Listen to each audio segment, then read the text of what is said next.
Ladies and gentlemen, hey, hi, how you doing? Welcome back to the channel. Thank you so much for stopping by. Recently, it seems as if Treyarch and Call of Duty have been called out a little bit on social media, and surprisingly enough, they actually responded to a few things here in regards to Black Ops 7, and in addition to that, we also have a former Call of Duty lead developer kind of throwing some shade at Call of Duty and some of their responses so far to a lot of the negativity surrounding Black Ops 7 and just Call of Duty in general right now. So this starts first with a Charlie Intel tweet from a few days back talking about the active camo field upgrade in Black Ops 7 multiplayer. If you're unfamiliar, we've had active camo in Call of Duty before. This is essentially an invisibility cloak. We're going full on Harry Potter here. You can activate this for a limited amount of time and your character basically goes invisible. You're not completely impossible to see, but you are no longer a highlighted character. You do go invisible for a short period of time and you can kind of like see weird textures in that spot, but heat of the moment, if you're getting shot at, if you're trying to spot things like that, it could be pretty difficult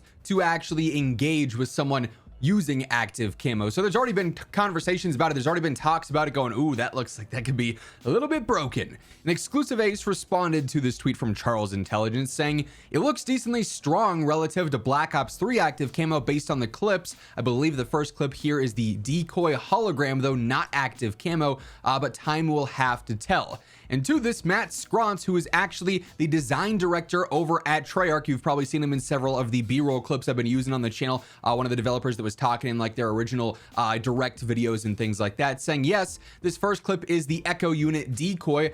As for active camo, however, we've got it in a great spot at the moment where it feels awesome to use and make plays without being overbearing, and it also has plenty of counters. We'll get a great look at it in the beta and adjust as needed. So essentially confirming that they've already heard conversation about the active camo from their in-game playtest, their internal playtest that they've been doing. They've tweaked it to get to a spot that they like, but when it comes to the beta, this will be something that is fully available. We've got that confirmed now, and they'll be taking feedback on that and adjusting it as needed. So directly, responding to the concern of this potentially being way overpowered and, borderline broken in Black Ops 7.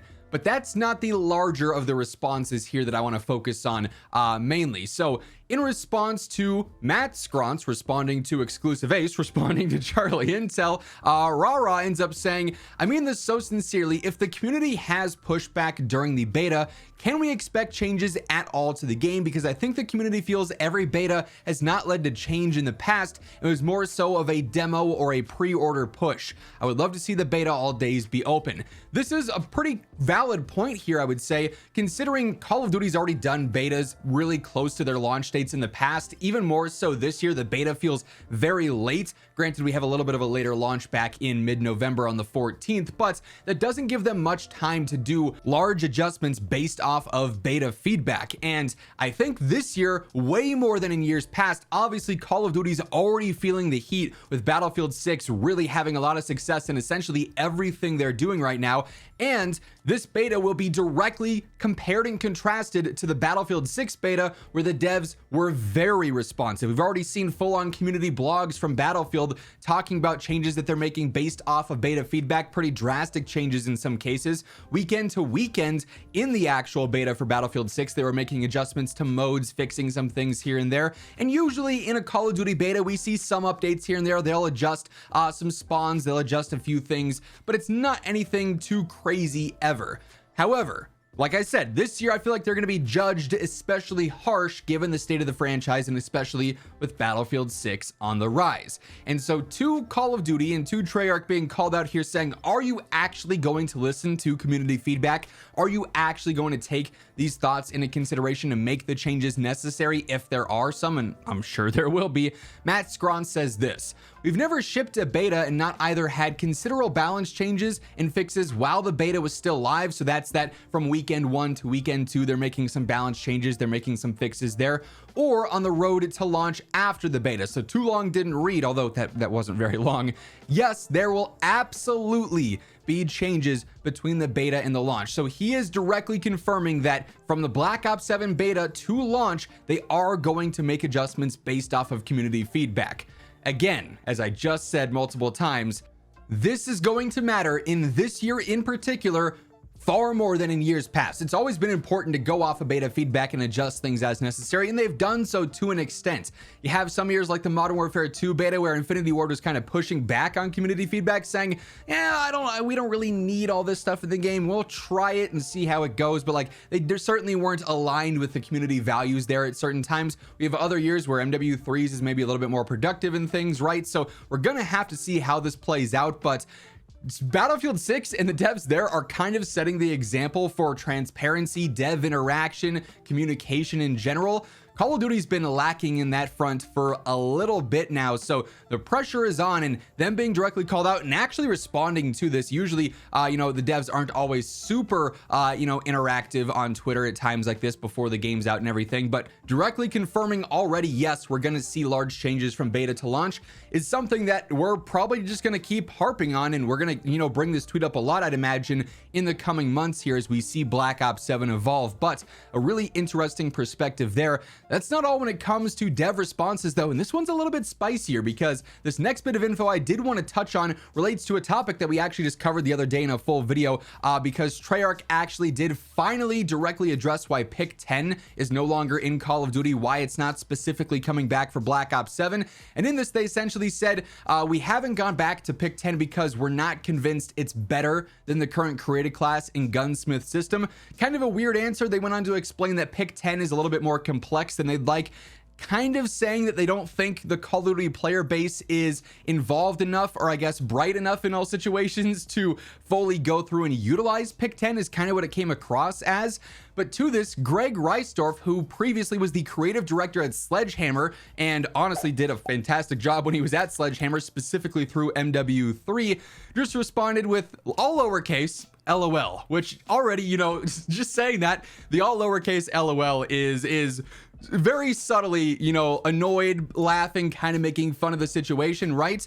He actually gets responded to, and they say, really, LOL, what a stupid reason. Would be great to have Pick 10, but why didn't Modern Warfare 3 have Pick 10? And this is where Greg expands a little bit more so than the current COD devs, saying, one of the good arguments I heard against it was it allows you to have empty buttons on your controller, which then makes it inconsistent. Pick 10 with Gunsmith is hard. So he's saying, okay, if you take away your dedicated melee, well, then you no longer have a need for that button on your controller. If you take away nades, you no longer have reasons for your bumpers, although you could map them to other things and actually be really useful there, in my opinion. If you put attachments into the 10, you lose monetization and blueprints, or you make blueprints and UI incredibly annoying. I've seen this a lot of, if they did Pick 10, they'd kill their blueprints.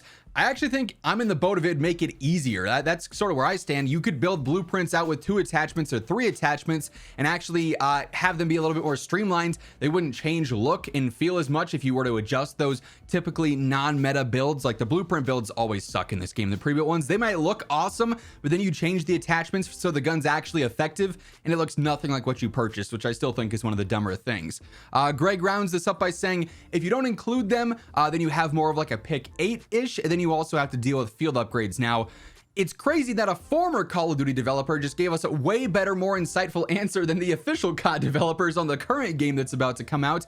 And he does raise some good points there. The empty buttons idea certainly adds up from like a developer standpoint. They don't want to have that. I do think that could be navigated by remapping, but not everyone is doing that. Not everyone's going into that depth to adjust their gameplay there. But I did want to include that while we're talking about developer POVs and developer answers about getting directly called out. Kind of funny that the devs got called out and then a former dev stepped in and made fun of the situation because it seemed like their answer was kind of bogus, and then also expanded a little bit more there too. But hey, nice to see Call of Duty actually responding to some things initially here. I hope they keep this level of transparency and communication up, because if they don't, it's just going to make Battlefield look even better there, because they've been pretty much on top of this. A lot of devs from Battlefield and DICE are constantly engaging with the community and answering questions pretty specifically. So I hope that's something that COD kind of learns from and is like, okay guys, hey, we got to be a little bit more active on social media this year. Treyarch and Infinity Ward kind of hit or miss, depends on the year, I guess, but we'll see how things play out. Obviously, if we get more updates here, any more insight, I'll be sure to keep you guys informed. So stick it here for that alongside everything else going on in COD by hitting that subscribe button. And if you enjoyed this video, a like rating on your way out would be seriously appreciated. But once again, thank you so much for tuning in. And until next time, take it easy, have an awesome rest of your day, and I'll catch you later. Peace out.